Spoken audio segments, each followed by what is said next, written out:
Okay, so welcome back. Let's get started. So today I want to talk about the cone theorem. I'm not going to state the cone theorem kind of until the end when I'm ready to prove it, but I'm basically just I'm gonna go over the contents of chapter 1 of Kolar-Mori, which, yeah, I mean essentially there they talk about rational curves on algebraic varieties, how you can produce such curves when the canonical divisor is negative, and from that talk about the cone of curves, and dually to that you have the ample cone. So there's many ingredients to the cone theorem. What this does for us is it produces curves on X. Well, not just curves, but rational curves when Kx is negative.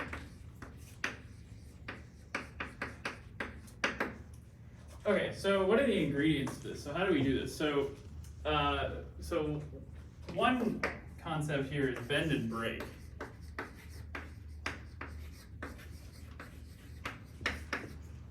So what this does is it produces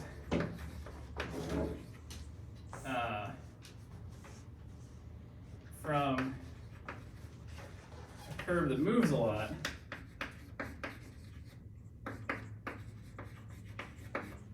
I'm not going to be precise about this. Well, maybe I'll never be precise about this, but I'll be more precise about this later. So a curve that moves a lot, I can break it apart so that it's numerically equivalent to a sum of these zi's, where zi's are rational curves.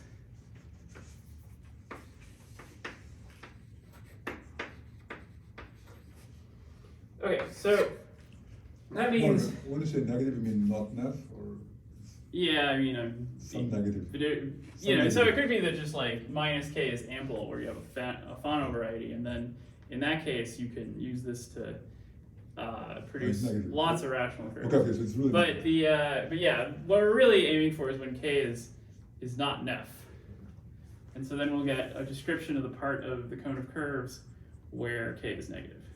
So the idea is like the cone of curves, it's a cone, in the dual vector space, the cone of divisors, and you can, and then you can think of divisors as being hyperplanes on that, and so you have a negative part of the cone, and so that's what the cone theorem is going to describe for you, because the positive part of the cone we just essentially won't be able to say anything about it. Okay, so the thing with this is that we have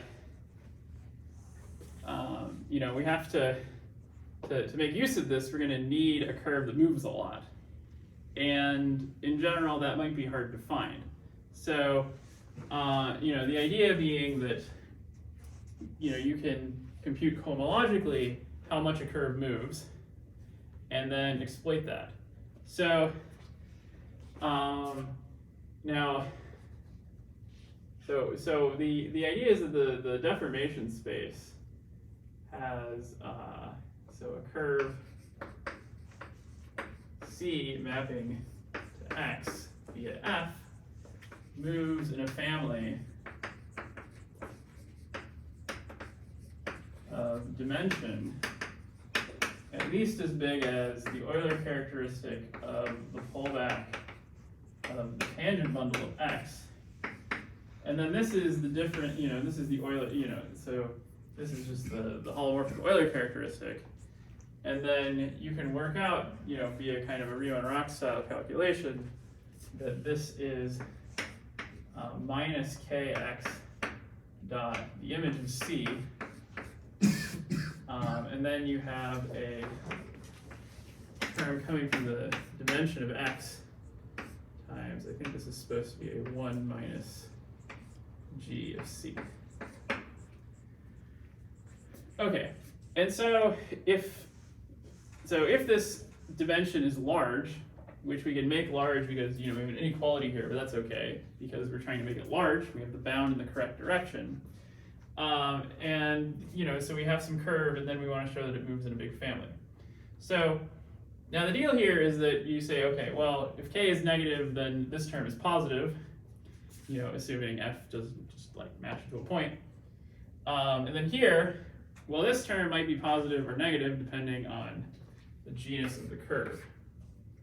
And so, okay, so what do you do if the curve has a, if the curve has high genus?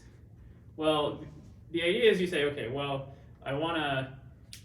what I want to do is I want to increase this number by basically raising the degree of the curve. So the idea is you take some, C, you want to take some endomorphism of C to itself of high degree. So this is an endomorphism of degree at least 2. And if it's got a degree at least 2, you just keep applying that endomorphism over and over again to make this guy bigger and bigger, and you want to keep this guy the same. Now, this is a great plan except for the fact that endomorphism like this usually doesn't exist. If we're in characteristic 0 and the genus is positive, then you essentially have only finitely many endomorphisms, and they're going to be, you might just have like no non-trivial endomorphisms because it's a curve of general type. So the solution to this is to work in characteristic P, where such an endomorphism always exists in the form of the Frobenius. So we reduce to characteristic P, and then use Frobenius, which is an isomorphism on points. It's like a topological isomorphism, but it has degree P as an algebraic map. Okay, and then we can lift back to characteristic 0 after applying 1. Okay, so my goal for today is to get it through like half of this, maybe more. We'll see. And maybe I'm not going to present every detail, but just give you kind of an idea of what's going on and enough that you could read chapter 1 of Colarmorty for yourself and figure out what's going on. So one comment here is that the proof I'm going to show you today is going to rely on the fact that X is smooth. For the purposes of birational geometry, you don't want to make assumptions like that. And so, there's various versions of this argument. You can repurpose it to work for varieties with terminal singularities, which is what Colarmorty do in a later chapter. Okay, so this is the idea, and so I want to start with this bend and break business because it's, really quite a cool argument.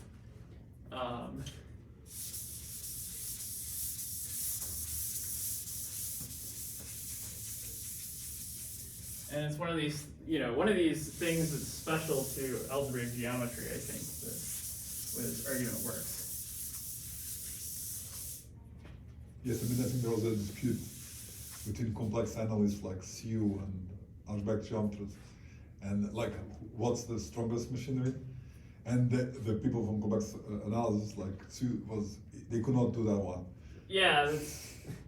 Yeah, that's a good point actually, because certainly there are things in algebraic geometry that you need the complex analysis or analytic techniques like Hodge theory to really get at. But yeah, this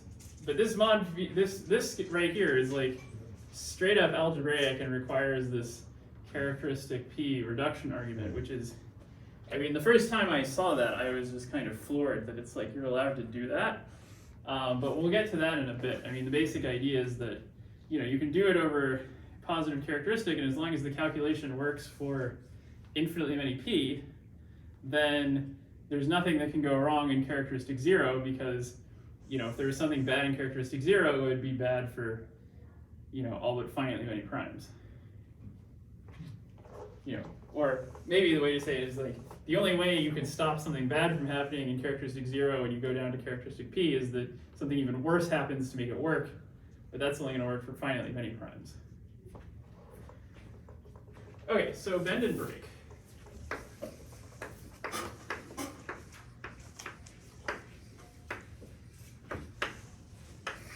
So let's let x be, I don't even know if I need x to be smooth for this part, but let's just say it's smooth. And then let's say C f to x a curve. Let's call this G0. And let's say that there is let's say a germ of a curve, or just like a non-proper, possibly non-proper curve, so maybe non-proper curve D, such that we get D cross C mapping from G to X, where, let's see, we have a point on, for some point P and C, D cross P is constant, but the entire map itself is not constant. But for, let's see, so let's say that the GD itself is not constant. So here I just mean the map G the map G parameterized by D. So, for some point 0 in D, you get the map G0, and then for other points, you get other stuff. Okay, and so this is the picture, right? Is that you have your variety X, you have some point, you have a curve C, and the curve C is moving around, and it's kind of anchored by this point. And so this is, all of these. Now, the thing that you have to keep in mind here is that we really, all of these should be the same curve, or at least images of the same curve.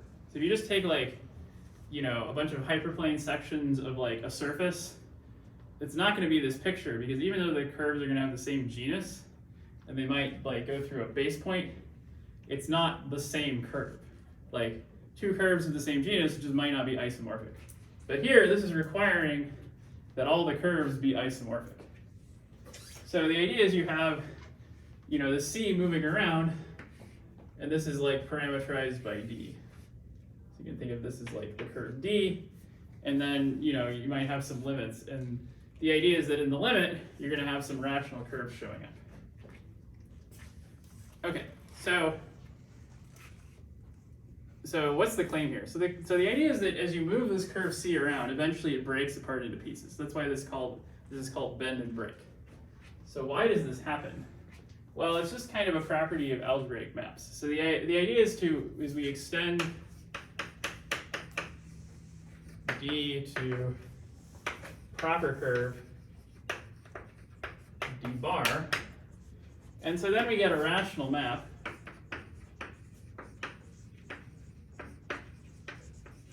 from D cross C to X, and I'll call this G tilde, or let's just call this, let's just call it G, because it's the same G as over there. D bar? Yeah, D bar, yes. And the claim is that there's somewhere that this G is not defined. G is not defined somewhere. Well, if it were defined everywhere, you'd have, what do you have? Is you have all of the, you have the fibers both ways, and all of the fibers over D, they're numerically equivalent. So, but one of them gets contracted, namely just the 0 one, because, or let's see, hang on. Sorry, all of the fibers over C, the 0 fiber gets contracted. So you have C and D, and then this guy,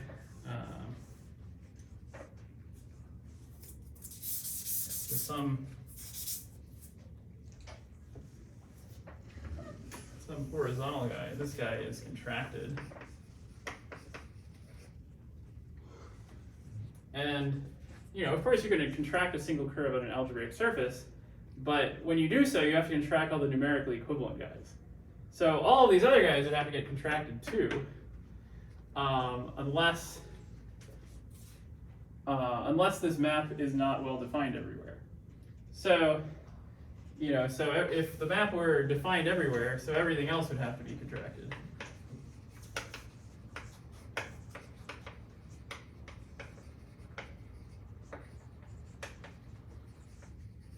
And, that's a contradiction. So the claim is that, this G, in order to define it everywhere, you have to take some birational transformation of the surface, and that requires blowing up some points.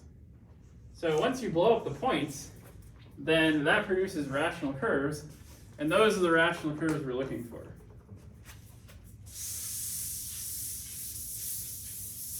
So where did you use the properness? The properness of D bar? Yes. Oh, well, I mean, well, if D isn't proper, then you can have, like, various things hiding, right? So the idea is we just want to make sure that the map is not defined over, we just want to make sure there's some rational curve here, right? So, you could have that, like, C breaks into maybe non-rational pieces or something elsewhere. You could have, like, a curve jutting off here or something if, if you have pieces missing from D.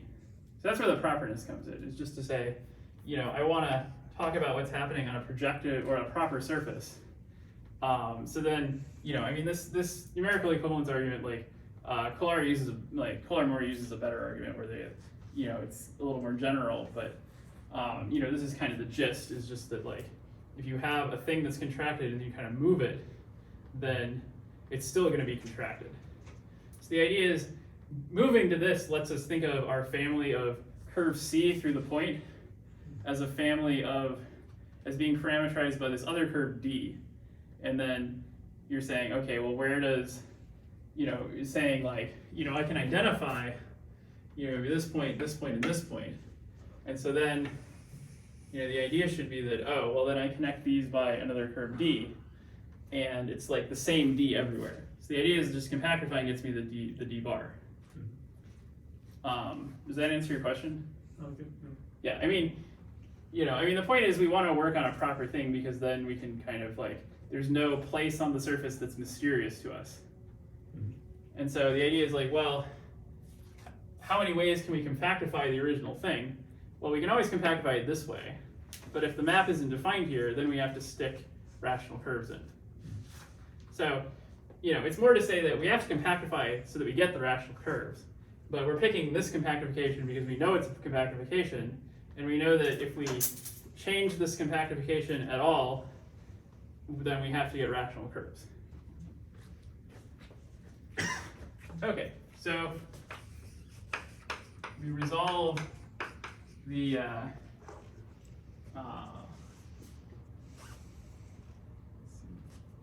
blanking on the right word here. The indeterminacies. The what? Indeterminacies? Yeah, that's a good word. The indeterminacy of G by blowing up. We may have to do multiple blowups, where you're going to do some blowups, and then this is going to get rational curves, at least one of them, on my new surface. Let's just call it S tilde, which maps down to D bar across C, and then these are mapped. Well, at least one, and then these are mapped, at least generically, there's going to be, let's see.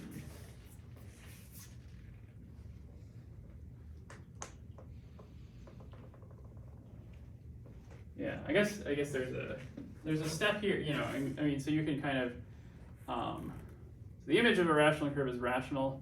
I guess there's something to worry about. It's like, what if I get like a singular curve or something? But let's see, I think, yeah, I'm trying to think if this argument actually eliminates that, but I mean, you can actually get like a God's honest P1, but this argument at least shows that like this rational curve, you know, if it didn't get mapped at least, you know, non-constantly to x, then, well, we would just be able to contract it, and, you know, we would contradict this claim. So these are mapped in non-constant maps. You know, at least one of these is to x. And so this produces a rational curve for us. And then the idea is, well, you say, okay, so what this gets for you is that you're going to get a rational curve at least through the fixed point. Because if you didn't get one through the fixed point, you can just repeat this procedure.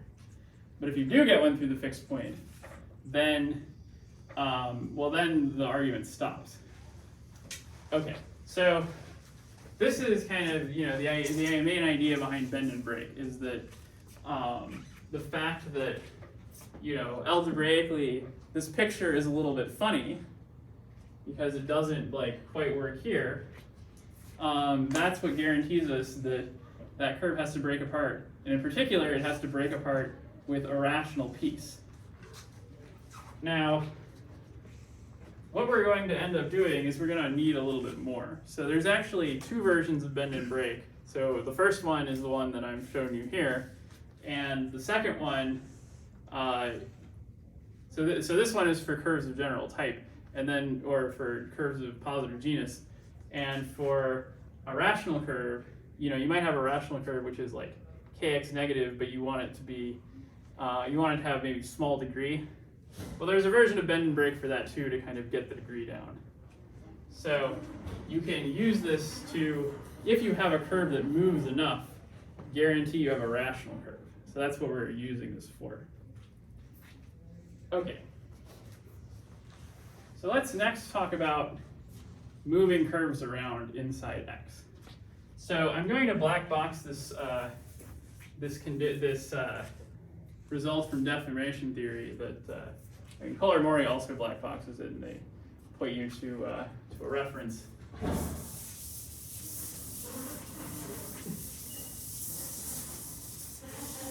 So we're just going to say deformation theory result.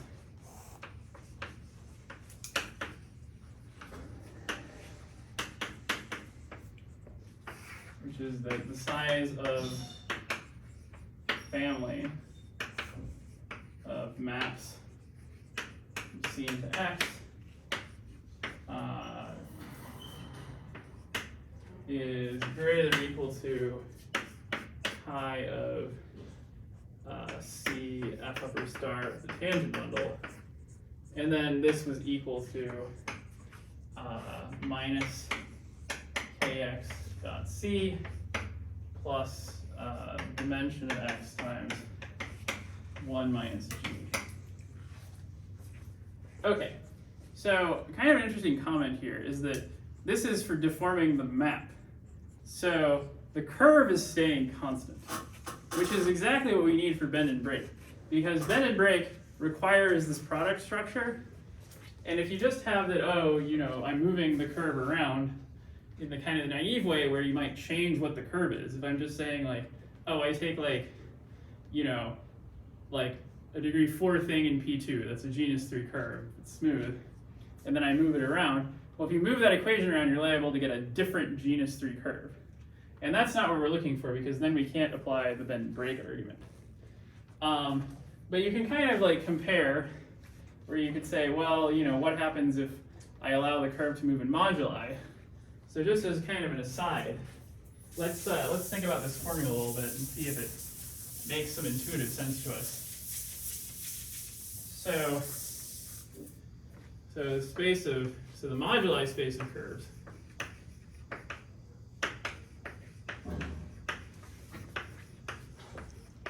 has dimension 3g minus 3. So let's think about just a simple case of degree 4 curves in P2. So those are genus 3 curves. So for d equals 4, g equals 3 curve in P2, well, what's the size of the deformation space? Well, we get a bound on it where we have minus k dot c plus 2 times 1 minus g.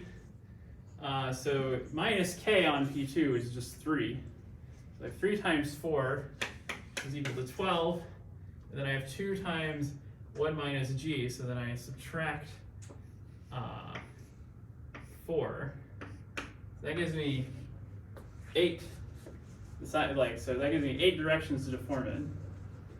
And then what is 3g minus 3? So then the idea is, okay, this is just deforming the one curve. But I could also just change what the curve is and then deform that. So if I take 3g minus 3, well, this is equal to 9 minus 3, which is 6. And then 8 plus 6 is equal to 14. And hey, that's the number we expect because this is 15 minus 1. And so this is the size of the projective space of all of the quartics in P2. So this is 15 minus 1. So, I mean, what this is saying is that, oh, well, we should expect that the deformation theory works out nicely and we get an equality here. Of course, in general, you don't get an equality here, like funny things happen. So one case that's really famous is if you look at this and you squint at it, you can say, okay, so if I just care about curves at all, deforming that, where I I let the curve move in moduli and I let the map change, well then suddenly we're doing like Gromov-Witten theory, right? We're just looking at curves of a certain genus that hit a certain class, etc. And so if I want to just, so if I want to take, let's see, look at that, then, yeah, so then if I look at the unrestricted deformations, so then I would just add in a 3g minus 3 here.